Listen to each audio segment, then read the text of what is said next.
Bonjour à tous, je vous invite à écouter l'extrait de l'épisode que je vais publier dimanche. C'est un petit aperçu de la discussion que j'ai menée avec mon invité qui est, je ne vous le cache pas, absolument passionnante.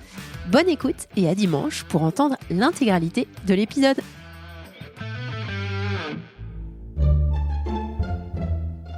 Solène Niederkorn vous propose FinScale, un éclairage sur l'innovation dans le monde de la finance, de la banque et de l'assurance. La jeune pousse de l'impact qui monte. Joseph Chouefati, CEO et cofondateur de Goodvest. Alors Goodvest, pour revenir un peu à la jeunesse du projet, donc j'ai eu l'idée pendant le premier confinement. En fait, je cherchais une solution pour investir ce qui me restait de mon prêt étudiant de manière durable et je fais un peu de crowdfunding, etc. Mais pour les placements liquides, je trouvais très difficilement en fait des fonds ou des ETF qui excluaient les énergies fossiles et qui respectaient l'accord de Paris. Et je me suis rendu compte que c'était un vrai travail de fourmi qui nécessitait une équipe vraiment d'experts. Et donc, je me suis dit qu'il y avait une opportunité pour trouver des solutions pour les particuliers. Donc, c'est comme ça que le projet est né. Il y a 4 ans, j'ai rencontré Joseph à un événement de France FinTech avec le projet de créer une FinTech et de devenir une référence crédible dans la finance durable. J'observe depuis la progression de la start-up, la création du premier produit d'assurance vie, puis l'assurance pour mineurs, puis le PER, puis la levée de fonds avec entre autres Ring Capital. C'était le bon moment de faire un état des lieux de Goodvest depuis son lancement, mais aussi l'occasion de détailler les mises à jour des labels ISR et de l'encadrement SFDR. J'avais envie de regarder de plus près la méthodologie développée par la start-up pour sélectionner les fonds de ses clients, les partenaires et les distributeurs. Vous allez voir que le chemin parcouru est assez épatant. Bonne écoute à tous!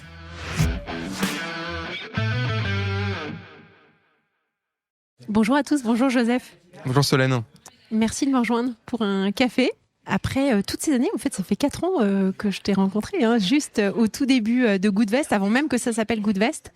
Est-ce que tu pourrais, s'il te plaît, te présenter à notre audience ? Avec plaisir. Donc, je m'appelle Joseph Chouefati. Je suis le cofondateur et CEO de Goodvest. J'ai 26 ans, effectivement. On s'est rencontrés il y a 4 ans. Je crois que c'était à France FinTech. Ouais. Au tout début de Goodvest. Ouais. Que j'ai créé, en fait, directement à la sortie de mes études, à la sortie du Covid également. Donc, j'ai fait un master XHEC Entrepreneur. Et en fait, c'est dans ce cadre-là que j'ai créé Goodvest à la fin de ce master. Et avant, tu étais dans les soirées parisiennes, c'est ça ? On en discutait un petit peu en off, effectivement, avant le podcast. Alors, avant, j'ai fait l'école hôtelière de Lausanne, en fait. Ah, je savais pas ça. Excellent. Donc voilà, une école de commerce qui est orientée vers le secteur de l'accueil, hôtellerie, restauration, événementiel. Ouais. Et donc, j'avais eu mes premières expériences entrepreneuriales en parallèle, où en fait, j'organisais une trentaine d'événements à Paris, principalement des soirées étudiantes, où en fait, je mettais des BDE d'écoles ensemble. Donc, je louais un lieu, je les rassemblais et ça fait une trentaine d'événements entre 200 et 2000 personnes. Donc voilà, c'était un premier pied dans l'entrepreneuriat, on va dire.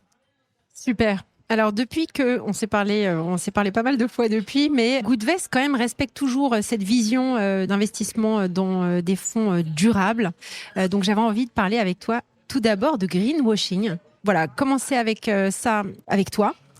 Que tu nous définisses ce que c'est pour toi que le greenwashing dans l'environnement spécifiquement des fonds d'investissement. C'est hyper vaste, mais je pense que c'est important qu'on s'y arrête un petit peu. Bien sûr, il y a énormément de greenwashing en finance, donc tu fais bien de relever le point. Il y a beaucoup de chiffres qui montrent ça. Il y a aujourd'hui 0,2% des fonds d'investissement qui respectent l'accord de Paris. Donc on voit que la finance, tout comme l'économie en général, n'a pas encore vraiment pris le pas de la transition écologique. Et il y a énormément de greenwashing. On pourra en parler un peu plus tard, mais il y a des labels, il y a des appellations, il y a de la réglementation SFDR. Donc il y a énormément de sujets. Ce qui fait que à ça ajoute beaucoup d'opacité. Ce qui fait que c'est très compliqué pour les particuliers de s'y retrouver et même pour les professionnels qui sont un petit peu perdus avec les évolutions de réglementation qui sont quasiment hebdomadaires en fait. Donc il y a des changements en permanence. Et aujourd'hui, beaucoup de fonds qui ont une appellation durable sont en fait pas si durables que ça et peuvent financer par exemple des géants dans les énergies fossiles. Ouais. Donc on se retrouve avec des fonds qui s'appellent Climate quelque chose, Net Zero Ambition quelque chose, qui au final ont dans le top 5 des sociétés qu'on peut citer, Shell, Total Energies, BP. Et on retrouve la même chose en fait avec des fonds qui sont labellisés. Alors ça va changer heureusement avec la réforme d'un des labels, donc le label ISR, qui est le principal label en France. Mais ça pose quelques problèmes et c'est très présent à tel point qu'avant la réforme du label, on avait près de 90% des fonds labellisés ISR qui investissaient dans les énergies fossiles. C'est énorme. Donc c'est énorme. Et autre étude qui a été publiée par la Banque de France qui explique qu'en fait, si on choisit un fonds labellisé ISR au hasard, on a en fait 47% de chance, donc quasiment une chance sur deux, que ce fonds soit même moins vert qu'un fonds non labellisé ISR. Incroyable. Et comment ça s'explique, ça ? Ça s'explique par le fait qu'il n'y avait pas de critères en fait sérieux pour être labellisé ISR. Il fallait en fait avoir un reporting et avoir une certaine méthodologie, mais en fait aucune exigence d'exclusion sectorielle, de diminution de l'empreinte carbone. Et c'était en fait un argument marketing en fait. Donc tous les fonds qui souhaitaient l'être pouvaient être labellisés ISR assez facilement et assez rapidement. Ce qui fait qu'on se retrouve avec plus de 1200 fonds labellisés ISR. Et avec 600 qui faisaient pas bien leur boulot, quoi. Voilà, exactement. Et qui faisaient vraiment même moins bien leur boulot en fait que des fonds non labellisés. Quel impact ça va avoir sur les investisseurs, le fait qu'il y ait vraiment ce manque de transparence et de confiance ? Il y a un manque de crédibilité en fait assez général de l'investissement responsable, à tel point que les meilleurs élèves sont souvent mis maintenant dans le même panier que les moins bons parce qu'il y a une perte de confiance et de crédibilité.